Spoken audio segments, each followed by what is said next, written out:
ദൃശ്യം 3 സിനിമയുടെ പുതിയ ഒഫീഷ്യൽ അപ്ഡേറ്റ് വന്നിരിക്കുകയാണ്. Drishyam 3 coming soon, the past never stays silent എന്ന ടാഗ് ലൈനോട് കൂടി ഒരു വീഡിയോ ആശീർവാദ് സിനിമാസിൻ്റെ യൂട്യൂബ് ചാനലിൽ വന്നിരിക്കുകയാണ്. ഈ ഒരു വീഡിയോയിൽ ലാലേട്ടനും ജിത്തു ജോസഫും ആൻ്റണി പെരുമ്പാവൂരൊക്കെ ഉണ്ട്.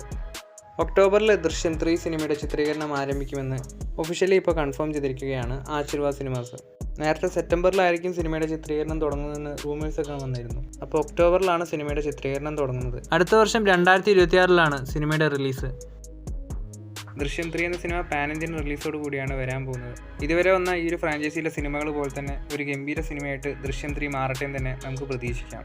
ചോട്ടാ മുംബൈ സിനിമ ഇപ്പോൾ ഫൈനൽ റണ്ണിലേക്ക് എത്തിയിട്ടുണ്ട്. 15 ദിവസത്തെ സിനിമയുടെ കേരള കളക്ഷൻ 3,63,00,000 അതുപോലെ സിനിമയുടെ വേൾഡ് വൈഡ് കളക്ഷൻ 4,13,00,000 എത്തിയിട്ടുണ്ട്. റീ റിലീസ് ചിത്രങ്ങളിൽ 4 കോടിയോളം രൂപ വേൾഡ് വൈഡ് കളക്ഷൻ നേടുന്ന ലാലേട്ടൻ്റെ 4ാമത്തെ ചിത്രമാണ് ചോട്ടാ മുംബൈ സിനിമ. കൂടുതൽ സിനിമകളുടെ അപ്ഡേറ്റുകളുമായി അടുത്തൊരു വീഡിയോയിൽ കാണാം.